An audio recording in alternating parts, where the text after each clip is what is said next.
شباب تاني سالو، ازيكم؟ رب نكون بخير. هناخد مع بعض بارت جديد او ويك جديد. هناخد مع بعض الويك الرابع لجزء الادبي اللي هو الارت، اللي هو التقييمات والاداءات. تعالوا نبدا نشوف اول سؤال. يلا بينا. اول سؤال ممكن تقلب، شكرا. اول سؤال اكيد كده بيتكلم على الساين لو. طالما حطيت لك نوتس كده افكرك بسرعه، كانت بتقول ايه؟ كنت بقول لك ان لو عندي تراينجل اسمه اي بي سي، الانجل اسمها اي كابيتال، السايد اللي في وشها اسمه اي سمول. لو الانجل اسمها بي كابيتال، السايد اللي في وشها اسمه بي سمول. لو الانجل اسمها سي كابيتال، السايد اللي في وشها اسمه سي سمول. وقلنا ان السايد بروبورشنال مع ساين الاوبزيت انجل، يعني لو فوق السايد يبقى تحت ساين الاوبزيت انجل.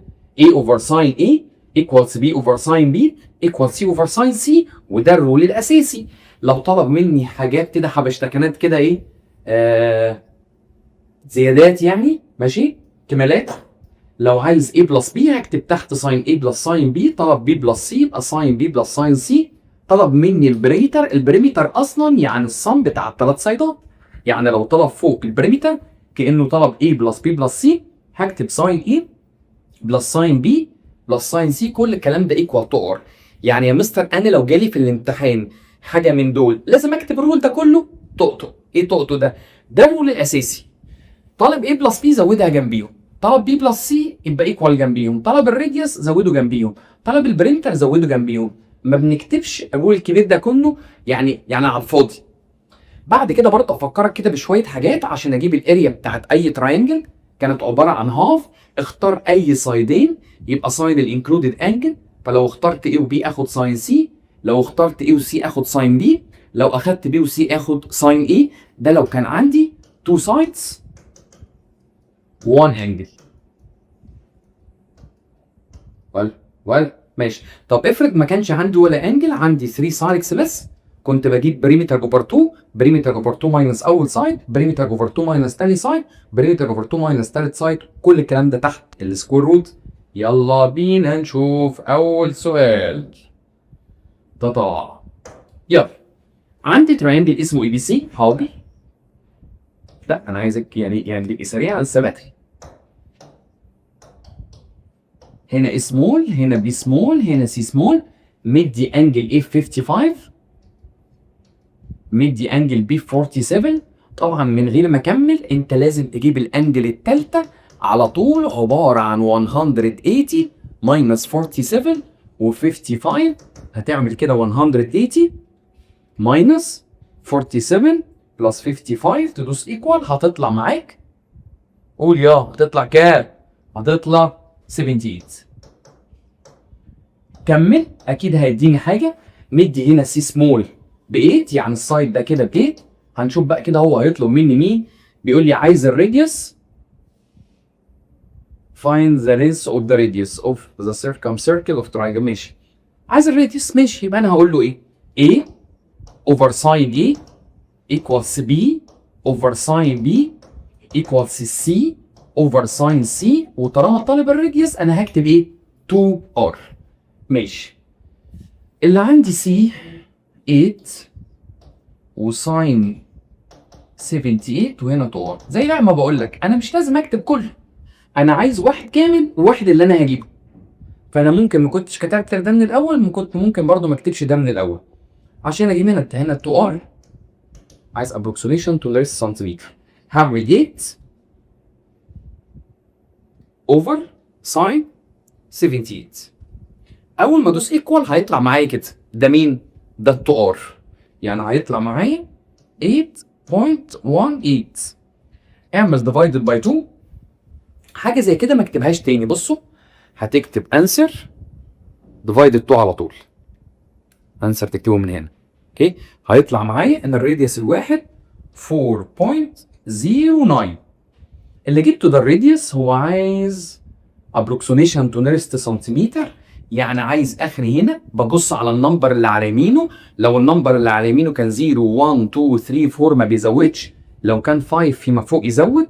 فده هنا يطلع الراديوس 4 سنتيمتر. شويه معلومات زياده ممكن يطلبها. افرض طلب مني السيركمفرنس، السيركمفرنس ايكوال تو باي ار. افرض طلب مني الاريا باي ار سكوير. في الحاله دي تعمل ايه؟ سيب ال 2 زي ما هي. الباي لو انا قلت لك الباي ب 22/7 حطها 22/7. لو انا قلت لك حطها 3.14 حطها 3.14. ما اديتهالكش سيبها باي وتحط الريديوس اللي جبته تطلع 8 باي سنتيمتر. وهنا الاريا لو طلبها، هو مش طالبها بس احنا يعني ريفيجن، هيبقى هنا باي تايمز 4 باور 2 تطلع 16 وتنزل الباي بس الاريا بالسنتيمتر سكوير. ماشي يا عم؟ يلا نشوف السؤال اللي بعده. اللي بعدي عندي تريانجل برضه اسمه اي بي سي، نفس الفكره بالظبط. مدي انجل سي 47 ومدي سي سمول ب 12 وعايز الديامتر. ماشي، اهو بص هنا فاضيه خالص. انا هنا بدل ما اكتب A اوفر ساين A وB اوفر ساين B وC اوفر ساين C، انا هكتب C اوفر ساين C وهو عايز الدايمتر يعني ايكوال تو R. ماشي؟ فبص دي بقى المسج اللي انا بقولها لك، انا مش لازم اكتب الرول كله، انت عايز فراكشن واحد كامل واللي انت عايزه. فانا هنا عشان اجيب التو ار انا هعمل السي اللي هي 12 اوفر ساين 47. وعلى فكره التو ار ده الدايمتر على طول، يعني مش لازم تجيب الراديوس وبعد ما تجيب الراديوس تعمل له تايمز 2، ما هو ده على طول الدايمتر. اوكي طيب فانا هعمل 12. انا عارفك لماح، كنت هتعمل كده صح؟ كنت هتعمل كده. مش ده مين يا باشا؟ ده التو ار، يعني ده الدايمتر على طول. لو عايز الراديوس اعمل ديفايدد باي 2، بس طالما عايز الدايمتر فهيطلع 16.407. قال لي اعمل approximation to nearest 2 decimal places. لما يقول لك اعمل approximation to nearest 2 decimal places تكتب 3 عشان انت هتقف هنا. فانت عشان تقف كده هنا بتبص اللي على يمينه، فانت لازم اللي على يمينه تكون كاتبه. لو كان 0 1 2 3 4 ما يزودش، لو كان 5 6 7 8 9 يزود. ده 7 يعني هيطلع 16.41 سنتيمتر. الدايمتر اصلا عباره عن 2 ار. عايز الدايمتر مش عايز الراديوس. يلا اللي بعده. السؤال اللي بعده بيقول لي find the circumference. حلو ده. بص بقى، المفروض اصلا السيركمفرنس equals to باي ار لسه قايل لك عليها، وهو مش مدي الباي، يبقى مطلوب منك بس تجيب لي الراديوس. طب الراديوس يتجاب ازاي؟ هو بيقول لك ان هو ايكولاترال تراينجل. على فكره اي ايكولاترال تراينجل كل انجل فيه ب 60، وقال لي السايد ب 8 يعني كل السايدات ب 8. فلو التراينجل اسمه اي بي سي مثلا، فانا لو قلت A اوفر ساين A انا عايز السيركمفرنس هكتب 2 ار.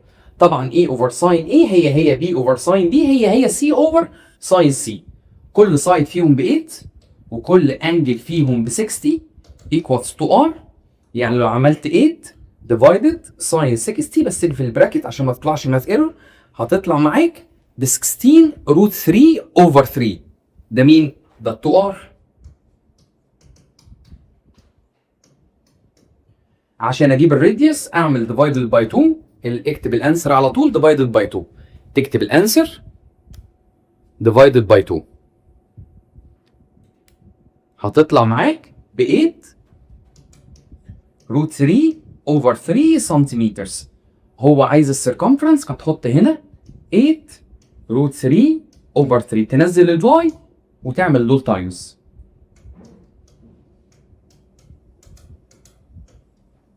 ما فيهاش حاجه، سهله جدا، بس السؤال فكرته حلوه. شوف كده اللي بعده. اللي بعده عندي تريانجل. مين بيخاف من التريانجل اللي اسمه اكس واي زد؟ هو دي اكس سمول دي واي سمول دي زد سمول. بيقول لي if the length of the radius، المره دي مدي الار ب 8 ومدي اكس ب 50 وقال لي عايز اكس سمول. حاضر بسيط، فانا هقول له اكس اوفر ساين اكس equals to r. الاكس دي مش موجوده اللي عايز اجيبها، ساين اكس اللي هي ساين 50 and الاكس ب 50 وهنا 2 ار يعني 2 تايمز 8 ب 16. اقدر اجيب الاكس طبعا هتطلع 16 تايمز ساين 50 اوفر 1. عايز اعملها ابروكسيميشن، حاضر، يعني هعمل 16 تايمز ساين 60 اوفر 1. اول ما تدوس ايكوال هتطلع معاك 8 روت 3. هتطلع معاك كده 8 روت 3. بعد ما تطلع 8 روت 3 هتحولها لديسمال، هتدوس على الزرار اللي اسمه اس دي. اوكي، هيطلع معايا 13.856. قال لك approximation to nearest 2 عشان كده كتبت 3 digits. ببص اللي على يمين يزود يبقى 13.86 سنتيمتر. ماشي يا عم؟ شوف اللي بعده. يلا اللي بعده. عايز حاجه تاني؟ اللي بعده عايز الاريا بتاعت السيركم سيركل اوفر تراينجل. ماشي؟ لا ده مدي الاريا بتاعت السيركم سيركل 36 سنتيمتر سكوير، ومدي ميجر اوف انجل اي 37، وطالب مني. طيب بسيطه، خلي بالك هو الاريا اوف ذا سيركم سيركل، انا عارف ان الاريا بتاعت السيركم سيركل باي ار سكوير. ماشي؟ بسيطه، انا عايز اجيب الار. ليه؟ هقول لك ليه. لان انا عارف ان اي اوفر ساين اي ايكوالز تو ار. اوكي؟ فانا عشان اجيب الاي انا عندي ساين اي، عايزين بس نجيب الراديوس. بسيطه. بص كده، طبعا هو المفروض في السؤال يعني كان يحط لك هنا باي. ده رايي يعني عشان دي تتشال مع دي. ده الصح، يعني السؤال اكيد كانوا ناسيين الباي. عادي، ثق فيا. فالسؤال هنا يا جماعه كده زود هنا باي، يبقى هنا 36 باي. شيل الباي مع الباي فيطلع ار سكوير ب 36، يعني الراديوس بتاعي يطلع ب 6 سنتيمتر. يبقى هنا هتعمل 2 تايمز 6 ب 12. اقدر اجيب الايه؟ طبعا تقدر تجيب الايه كروس مالتيبيكيشن.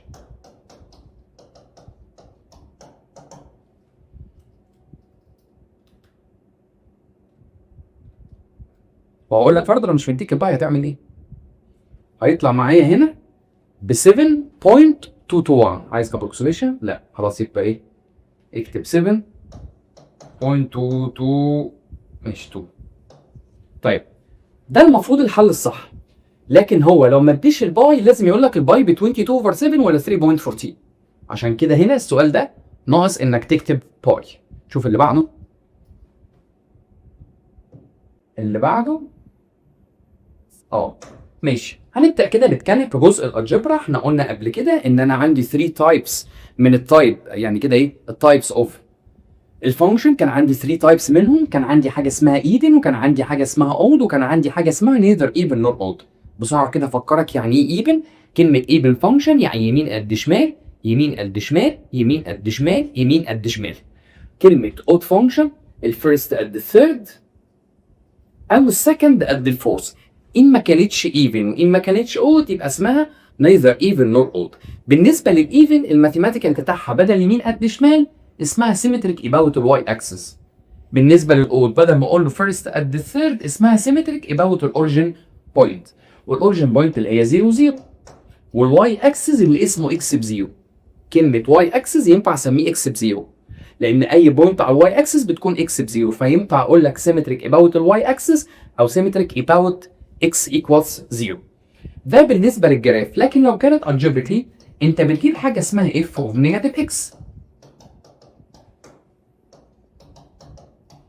لو النيجاتيف مشيت يبقى في الحاله دي ايفن. ليه؟ لان انا عارف ان الايفن بيشيل النيجاتيف، لكن في حاله انها اود بتخرج بره. في حاله ان هم ما يطلعون اصلا قد بعض يبقى دي اسمها neither even nor odd. يلا نشوف السؤال. يلا يا عم سؤال. ماشي، بص بقى، هحلها لك مره بستبس وهحلها لك مره بالكالكوليتر. بالكالكوليتر بس طبعا لو جت سي لازم تعملها بستبس. انت بتجيب حاجه اسمها اف اوف نيجاتيف اكس وتعمل سبستيتيوشن، شيل كل اكس وحط مكانها نيجاتيف اكس. انا عارف ان الباور ايفن بيشيل النيجاتيف ودي برضه هتشيل النيجاتيف، فهتلاقي دي هي السؤال. يبقى دي ايفن عشان الاف اوف نيجاتيف اكس قد الاف اوف اكس. هقولها لك بالكالكوليتر بس بعد ما اخلص. هجيب هنا جي، طبعا انت بتخاف برضه من الجي، مش عارف انت حافظ اي بي سي وحافظ اف اوف اكس، اي حاجه ثانيه بتتخض عادي، يسميها اي حاجه. شيل كل اكس وحط النيجاتيف اكس، شيل كل اكس وحط نيجاتيف اكس. دي الباور 2 هيشيلها، ودي النيجاتيف هنا طالما اهوت هتخرج بره. بوزيتيف تايمز نيجاتيف بنيجاتيف. سيب النيجاتيف اللي في الاول، دي هي السؤال. يعني لما حطيت هنا النيجاتيف اتشالت فدي ايفن، لكن لما حطيت النيجاتيف طلعت لي بره، يبقى دي اسمها ايه؟ اود. طب بالنسبه بقى لو انا يا مستر مش عايز اعملها بستبس وجات لي تشوز اعملها ازاي بالكالكوليتر، حضرتك بالكالكوليتر هتحط نمبر هنا مره بوزيتيف ومره نيجاتيف.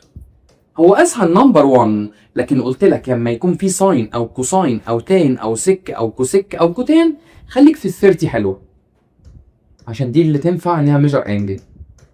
يلا 30 باور 2 وكوساين 30، يعني 30 باور 2 كوساين 30 روت 3 اوفر 2. تعالى كده نجرب كده. هنا بقى لو حطيت نيجاتيف 30 دي هتطلع برضه 30 باور 2 اللي هي هتطلع 900،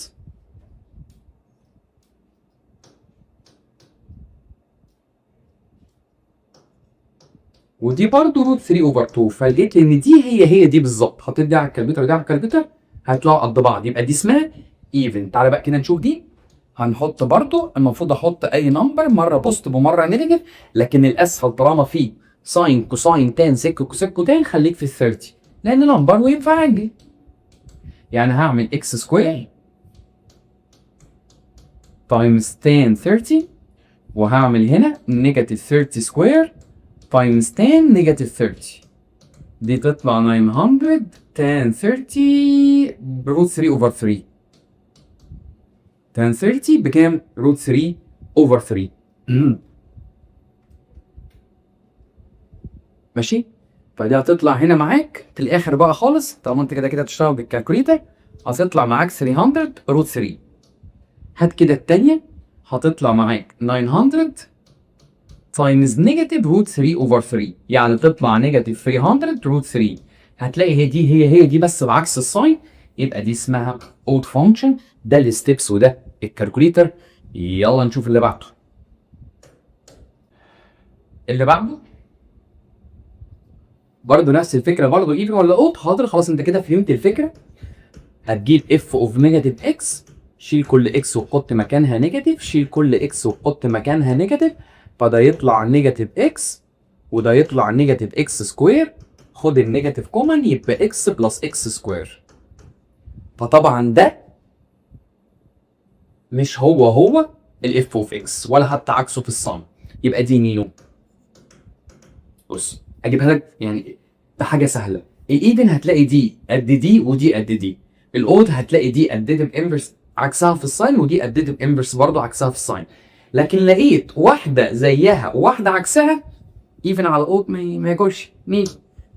طيب هجيبها لك برضه بالكالكوليتر نشوف دي. الجي انت بتخاف من الجي مش عارف ليه. حط هنا نيجاتيف اكس يبقى نيجاتيف اكس باور 5 بلس ساين نيجاتيف اكس. النيجاتيف تخرج بره والنيجاتيف تخرج بره. بص بقى دي هي دي بس بعكسها في الساين ودي عكسها في الساين، يعني غيرت الساين لكله دي اود بس اكتبها له زي ماثيماتيكال.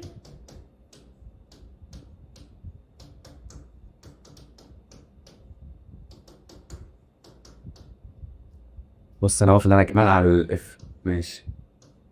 تطلع الاديتيف انفرس بتاعها يبقى دي اود. طب انا افرض يا مستر جات لي تشوز وعايزها بالكالكوليتر، يلا بينا. اختار بقى هنا 1. ال1 سهل. لو حطيت الاكس ب 1 1 ماينس 1 تطلع 0. بلاش ال1 عشان الزيرو ما يبانش بوزيتيف ولا نيجاتيف، خليها 2. هو مزاجك؟ مزاجي طبعا.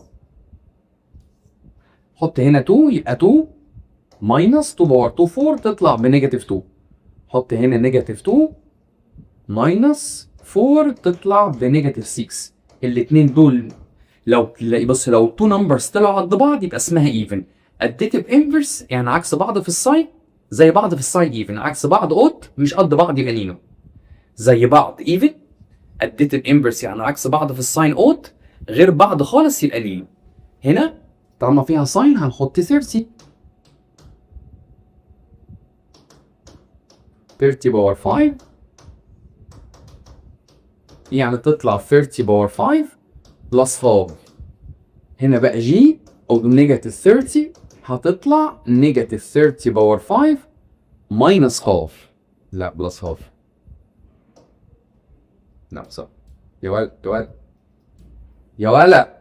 بلس ساين نيجاتيف 30 هتطلع نيجاتيف 30 باور 5 ماينس هاف. فعكسها في الساين هتلاقي حولت ديسمال وحولت ديسمال هتلاقي نفس النمبر بالظبط بس بعكس الساين يبقى دي غلط. ماشي يا صديقي؟ يلا نشوف اللي بعده. اللي وراها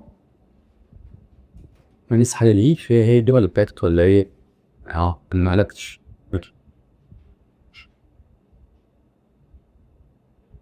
ماشي نكرر مرتين اكيد مش مرتين. طيب خش على الجرافات خش على الجرافات خش على الجرافات. وسع بقى الجرافات خليك معايا بقى كده بالراحه خالص وتعالى نلعب. بص يا صديقي، طبعا حوار الجرافات اول حاجه لما تكون كونستانت فانكشن بتطلع ستريت لاين بدل ال 2 اكس اكسس، ولما 3 تعدي على 3 النيجاتيف 3 تعدي على النيجاتيف 3. تاني معلومه، لما تكون اكس بوزيتيف بتبقى طالعه، وطالما هنا مفيش نمبر يبقى تعدي على الزيرو. نيجاتيف اكس تبقى نازله ومعديه على الزيرو، بس انا علمتك ان انا هنا بنختار 2 اوردر بيرس. حط الاكس باي 2 اوردر بيرس براحتك. حط مثلا الاكس بزيرو وحط الاكس ب1 فتطلع هنا 0 وهنا 1 0 0 1 1 ووصل ستريت لاين زي ما قلت لك. انا علمتك اصلا نجيبها من غير ستيبس. تجيبها ازاي من غير ستيبس؟ قلنا طالما بوزيتيف اكس بتبقى انكريزنج فانكشن ومعديه على الاوريجن بوينت عشان هنا مفيش نمبر. يعني هنا لو في 1 كان طلع ل1 لفوق كان بتعدي على ال1. دي هي بس هتيجي بالعكس، يعني دي هتيجي كده من غير ستيبس.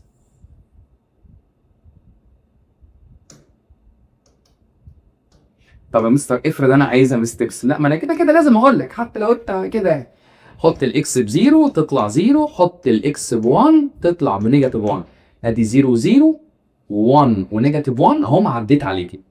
بالنسبه بقى للباور 2 قلنا الباور 2 والابسوليوت شبه بعض بس الفرق ان ده كيرف ودول تو ريز. افكرك كنت هنا كان هنا في حاجه اسمها فيرتكس وكنت بجيب حاجه اسمها قبل وحاجه اسمها بعد. نفس الكلام هنا بجيب الفيرتكس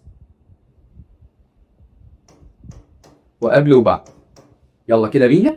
هنا مفيش نمبر والسلايد الجايه هعلمك الفيرتكس بتتجاب ازاي والسيمتري بوينت بتتجاب ازاي. مفيش هنا حاجه يبقى زيرو وهنا زيرو.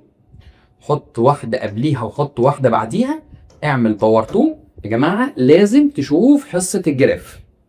حصه الجراف دي حصه مهمه جدا لازم تتفرج عليها. ادي 0 0 ادي 1 1 ادي نيجاتيف 1 1 وتوصل باور 2 وده اسمه ابورد كيرف. هنا هتجيب الفيرتكس مفيش حاجه بره يبقى زيرو وهنا زيرو. لو عايز تجري لو انت ما تعرفش الكلام ده تجري تشوف السلايد اللي وراها وترجع تشوف دول تاني يبقى احسن. بس انا حاطط دول كده كلهم مع بعض وهفكرك برضو كل حاجه ما تقلقش. وبوينت قبل وبوينت بعد 0 0 1 نيجاتيف 1 اهي هو بس ايه داون وورد كيرف حصل له ايه ريفليكشن على الاكس اكسس زي ما قلنا قبل كده. تعال نكمل. هنجيب برضو فيرتكس وقبل وبعد. مفيش حاجه بره يبقى زيرو وجوه هنا زيرو. نقص 1 وزود 1 الابسوليوت كده كده بيشيل النيجاتيف. هتطلع نفس البوينتس بالظبط بس الرسمه مختلفه.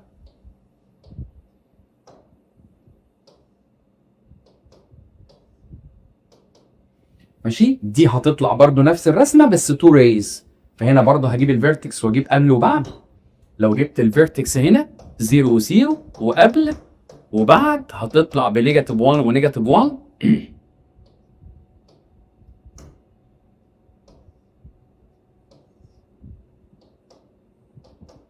ماشي ده هنا بالبوزيتيف وهنا بالنيجاتيف بيعمل لها ريفليكشن. قلنا ان الباور 3 ملوش فيرتكس لكن ليه حاجه اسمها سيمتريك بوينت.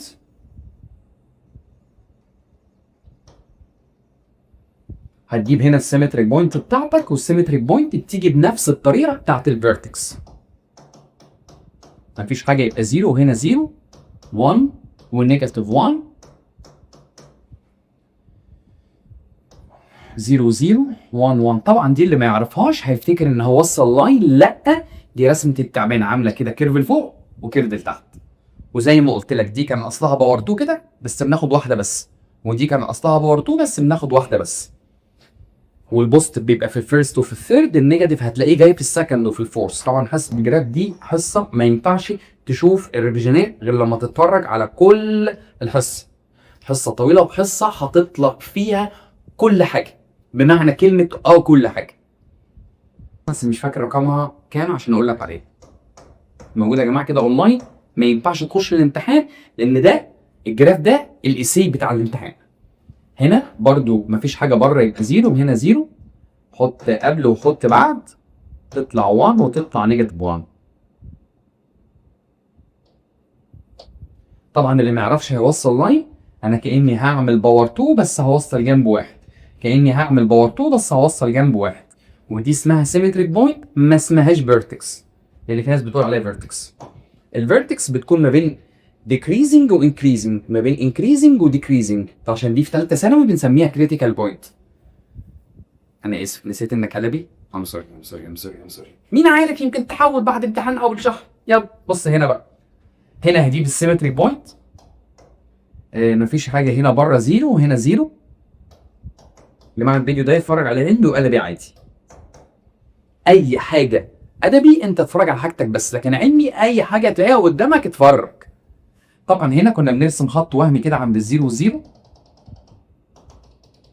بوزيتيف بتبقى فيرست وثيرد. هنا برضو هعمل كده خط وهمي، ونيجاتيف تبقى سكند وفورث.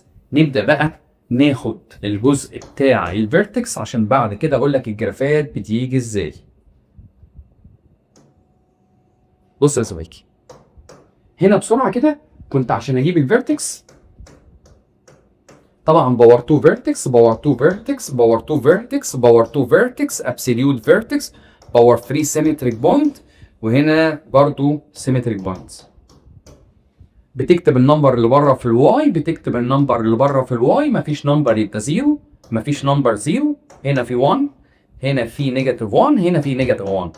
كده جبنا الواي. الاكس بجيبها ازاي؟ بالاديتيف امبرس. اديتيف امبرس بتاع النيجاتيف 3، اديتيف امبرس بتاع البوزيتيف 1 نيجاتيف 1، اديتيف امبرس بتاع النيجاتيف 6. مفيش حاجه، احنا قلنا لما في الدومين خالص لما بلاقي اكس او اكس سكوير بكتب 0. هنا اديتيف انفرس نيجاتيف 2، هنا اديتيف انفرس نيجاتيف 2. ركز بقى عشان دي حلوه. الفيرتكس مستر دي بنجيبها على طول، لكن في حاجات بنضطر نجيبها بستبس لو مفكوكه. كنت بجيب الاي وبجيب البي وبجيب السي، الاي 1، البي بنيجاتيف 4 والسي 4، ماشي. وبعدين الاكس دي ليها اكس وليها واي، كنت عشان اجيب الاكس كانت عباره عن نيجاتيف بي اوفر 2 اي، يعني نيجاتيف البي 2 تايمز 1. هنجيب الواي سبستيتيوشن ب 2 تطلع ب 0. انا هنكتبها فوق ليه؟ فوق زي واحده تانيه. يلا يا جماعه الريفيجن فيها كل حاجه انت عايزها. دي لو مفكوكه كده لو مفكوكه كده بجيبها بستبس، لكن لو ملمومه بتجيبها على طول. هنا هتجيب الاي وتجيب البي وتجيب السي. الاي بتاعتك بنيجاتيف 1، البي بتاعتك ب 6، السي بتاعتك بنيجاتيف 9. الاكس ليها رول عباره عن نيجاتيف بي اوفر 2 اي، يعني نيجاتيف 6 اوفر 2 تايمز نيجاتيف 1 تطلع ب 3. عشان اجيب الواي اعمل سبستيتيوشن ب 3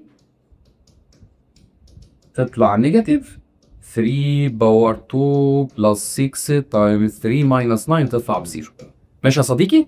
تعالى بقى نشوف الأسئلة واجهز معايا. طبعا انا رجعت كده كله بيقول لي هنا جراف الفانكشن، حاجات بسيطه بالنسبه لنا، حاجات بسيطه خالص. اف اوف اكس هتكون عامله كده وهتضيق على الاوريجين بوينت، بس قال يعني انا مش عارف هجيب تو اوردر بيرس، احط مره الاكس بزيرو تطلع بزيرو، احط مره الاكس ب1 تطلع ب1، 0 0 1 1، وهعمل ستريت لاين بيعدي عليهم هما الاثنين.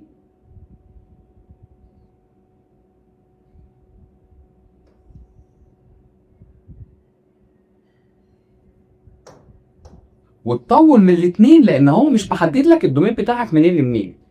بعد ما رسمناها قال لي قول لي دي ايفن ولا اود ولا اذروايز. طبعا دي اود فانكشن عشان سيمتريك اباوت الاوريجن بوينت. اللي بعده بيقول لي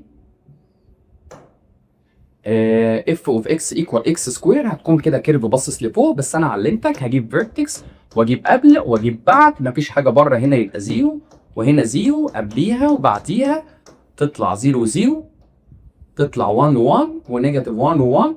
عايز تظبطها اكتر يعني خد 8 2 اوردر بيرس، يعني احط الاكس قبليها بنيجاتيف 2 وبعديها 2 كده تطلع 2 4.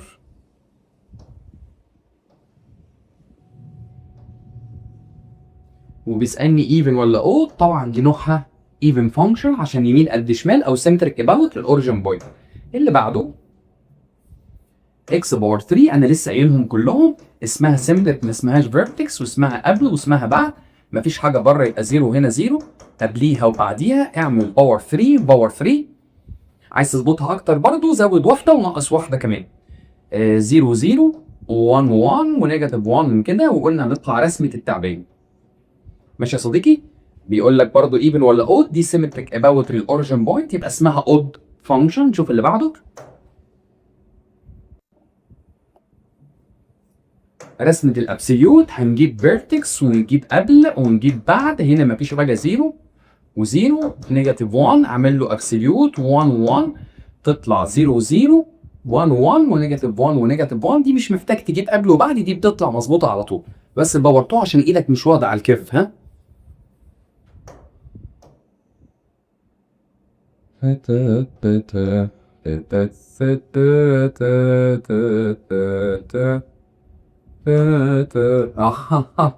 مفيش حاجة اسمها ري أطول من ري.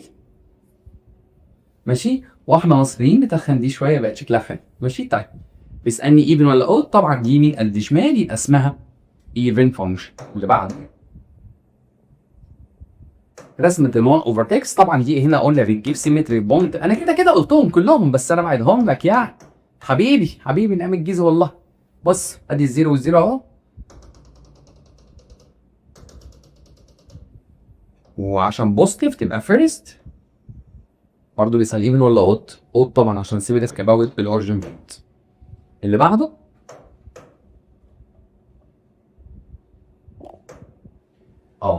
دخلنا في الجد. قولها قد ايه؟ الله عليك. ماشي.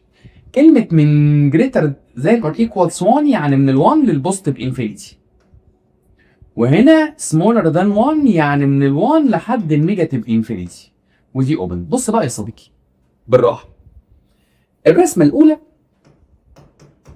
أسميها f1x equals x plus 1، والرسمة التانية f2x 2. تبدأ بمين الأول مش فارقة. احنا اتفقنا أنا عشان أرسم دي يا ولد، عشان أرسم دي أنا محتاج تو أوردر بيرس. هو هنا قال لك من النيجاتيف 1 لحد 1، فأنت هتعمل إيه؟ تاخد ال1 بس أوبند، يعني ال1 ده كده هيبقى أوبند، وتسبستيتيوت يطلع 2 1 و 2 أوبند. وبعدين تاخد نمبر في الدومين هنا smaller than 1، سي مثلا 0 بلس 1 ب 1، وتطلع ري كده. فانت كده اتاكد ان الدومين بتاعك اهو من النيجاتيف انفينيتي لحد مين؟ لحد ال1. انت بتظبط بتشوف دومينك صح ولا غلط. الجزء الثاني اف اوف اكس 2، احنا عارفين ان اف اوف اكس 2 اصلا بتبقى عامله كده، يعني بتبقى عامله كده كلها كده، دي المفروض رسمتها، بس هو قال لك منين؟ من ال1 لحد الانفينيتي، من ال1 لحد الانفينيتي، فانا مش عايز الجزء ده. بس ده مش عجباني الطريقه دي، بس لسه ما خلصتش. ال1 هنا كلوزد، فكلوزد يقفل الاوبند. لو مش عاجباك الطريقه دي اقول لك على طريقه ثانيه. انت ممكن تقول انا بدايتي 1 وهاخد نمبر اكبر من ال1، وانا علمتك ان في حاجات بتطلع ستريت لاين وحاجات ري وحاجات لاين سيجمنت. لو مديك بدايه ونهايه، اللي فاتوا كلهم ما كانش مدي بدايه ونهايه فكنت بكمل من ناحيتين. لكن هنا لما اديك بدايه ونهايه، تو نمبر في الاول ونمبر في الاخر، دي تطلع لاين سيجمنت. لكن مديك نمبر واحد والثانيه بوزيتيف او نيجاتيف انفينيتي تطلع ري، فدي تطلع ري ودي تطلع ري ودي تطلع عليك. طب المهم انا دلوقتي هنا بيقول لي الريت بتاعي من ال1 لحد انفينيتي، من ال1 لحد انفينيتي، فممكن ارسمها من غير ستيبس. وطبعا الكلوز دي اقفل الاوبن. تاني عايز تظبط ده تتفرج في الفيديو على بارت 2 في الجراف. اوكي، عايز ايه بجراف بس كده، وانا اللي قلت عايز دومين وعايز رينج وعايز تايب وعايز مونوتوني ايه ده ايه ده ايه ده ايه ده ايه ده، ده انا هجيبها. ادي الدومين مكمل شمال نيجاتيف انفينيتي ورايح يمين بوزيتيف انفينيتي، تبقى ار. اعز عليك معلومه تعرف عني كده؟ لا، تعالى يا حبيبي هات الرينج، مع انه مش طالبه. الرينج مكمله تحت شمال، سوري مكمله تحت النيجاتيف، واعلى حاجه فوق 2. بالنسبه للتايب دي نينو، عشان اسيب مكان للمونوتوني. ماشي، المونوتوني بقى طالع انكريزنج بعد كده كونستنت، وتكتب اكس بيلونج كله اوبند، اكس بيلونج كله اوبن، مكمل شمال نيجاتيف انفينيتي اخر 1، الثانيه من ال1 لحد بوزيتيف انفينيتي. اوكي طيب اللي بعده يا صديقي. حلو الكلام ده، انا بحب الحاجات اللي كده نكسب كده. طيب ده المفروض من الزيرو لحد انفينيتي، والزيرو معانا ده من الزيرو وسمولر للنيجاتيف انفينيتي اوبن. تعالى بالراحه كده نعمل دي. انا همسك الفانكشن الاولانيه f1x اللي اسمها x سكوير، المفروض اجيب فيرتكس واجيب قبل واجيب بعد. هنا 0 0 قبليها نيجاتيف 1 وبعديها 1، اعمل باور 2. دي رسمتها هتبقى المفروض، انا قلت لك برضو في الفيديو ان طالما هنا 0 يبقى لازم البوينت دي تكون عندي، والحمد لله انها عندي. بس خلي بالك ان دي اوبند كده، دي مش كلوزد، دي اوبند. فعندي هنا الزيرو والزيرو، والمفروض وال1 وال1 والنيجاتيف 1 و1، والمفروض الرسمه الطبيعيه تبقى كده. ده المفروض الرسمه الطبيعيه. بس هو قال لي اكس سمولر ذان زيرو، يعني تاخد اللي اقل من الزيرو. كل ده اسمه سمولر ذان زيرو، كل ده اسمه جريتر ذان زيرو. فاحنا هنمسح ده كله وخلي بس السمولر ذان زيرو، وما تنساش ان الزيرو اوبند. ماشي، فالمفروض الرسمه دي كده رسمه، بدل ما هكمل كيرفد لاين باور 2، لا انا عايز الجزء اللي اصغر من الزيرو، يعني اللي على شمال. طب تعالى نمسك البارت التاني. البارت التاني f of x equals x، المفروض دي انا معلمها لك من غير ستيبس، هطلع كده اعدي على الزيرو. بس هو قال لي جريتر ذان زيرو، لو انت صايع هو هيطلع ليه كده. بس لو انت غلبان تعالى يا عم الغلبان، هبدا من الزيرو تطلع زيرو، حط نمبر اكبر من الزيرو 1 تطلع 1. طبعا ده كلوزد وده اوبن، ده هيقفلوا بعض.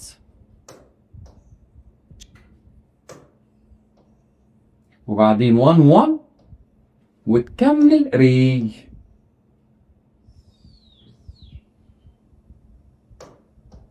ماشي يا صديقي؟ عامله كده. طيب شوف اللي بعده. دومين ورينج، يلا جيب الدومين، يلا دومين رينج طيب مونوتوني. بالنسبه للدومين مكمله شمال ومكمله يمين، شفت بنحل الاورال اهو. يبقى من النيجاتيف انفينيتي دي انفينيتي تطلع غار. الرينج اقل حاجه عندي زيرو وطالع لحد البوزيتيف انفينيتي. التايب يمين مش قد شمال، فيرست مش قد ثيرد، دي نينو السمكه نينو. decreasing increasing، فيها part decrease وفيها part increase، وهقول له الاكس بيلونج وكله اوبند من النيجاتيف انفينيتي لحد الزيرو، اخر هنا اكس زيرو، والتانية بالزيرو لحد بوزيتيف انفينيتي. ماشي يا عم؟ يلا اللي بعده. اللي بعده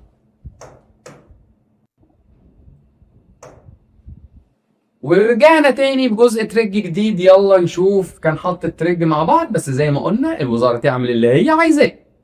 هنا A، هنا B، هنا C، هنا A سمول، هنا B سمول، هنا C سمول. بيقول لي هنا measure of angle C 30 وهنا دي 6 سنتيمتر وقال لي الباي ب 22/7 وعايز البريمتر بتاع السيركم سيركل. ما عرفتكش انا كده يا عصام، ما هو بريمتر السيركل ده السيركمفرنس، ما تقول يا عم السيركمفرنس هي ناقصه. معلش يا جماعه ضايقوني يعني، ما يقول السيركمفرنس لازم. يلا سيب بص بقى الباي هنا اديتها لك 22%. فاكر السؤال اللي قلت لك هو كان ناسي فيه الباي؟ طالما ما ادكش الباي يا اما يديها لك يا اما تعالى كمل معايا. قبل نجيب الراديوس بقى سهل، مش محتاج اكتب A اوفر ساين A وB اوفر ساين B وC اوفر ساين C، انا هكتب على طول C اوفر ساين C equals to R. يعني 6 اوفر ساين 30 equals to R. يعني 2R دي تطلع ب 12. اعمل دي كده على الكمبيوتر تطلع ب 12، يبقى الراديوس الواحد دي 6. ماشي. طلع الكالكو. خبوا عيال يخاقوا كويس انتوا ما سمعتوهاش يعني. ماشي عدي طيب تمام كده. ايه كده السيركمفرنس. لو عايز الاريا باي ار سكوير يلا نشوف اللي بعده. خش على الليميت. ابوس ايدك، في ناس اول ما بتشوف الليميت تقول لي لازم اعمل فاكتورايزيشن يا مستر. حبيبي انت بتعمل فاكتورايزيشن لو طلعت 0 اوفر 0، غير كده اول ستيب سبستيتيوشن يا معلم. يعني 3 4 باور 2 ماينس 4 بلس 2 تطلع هنا 3 تايمز 16 ماينس 4 بلس 2 هتطلع 46. اللي بعده سبستيتيوشن في الاول لازم حط مكان الاكس نيجاتيف 1 تطلع نيجاتيف 2 بلس 4، حط مكان الاكس نيجاتيف 1 بلس 3. احسب اللي فوق لوحده واللي تحت لوحده، سبيشالي لما تطلع 0 اوفر 0، لما تطلع معاك ماث ايرور عشان خاطر احسب اللي فوق لوحده واللي تحت لوحده. تطلع 2 اوفر 2 1. اللي بعده ايه ده؟ ايه ده؟ ايه ده؟ انا خلصت. عقبالك ما انت مخلص الفيديو حبيبي. ايوه هسيبك انا عشان انا هروح مشواري. اقعد ذاكر.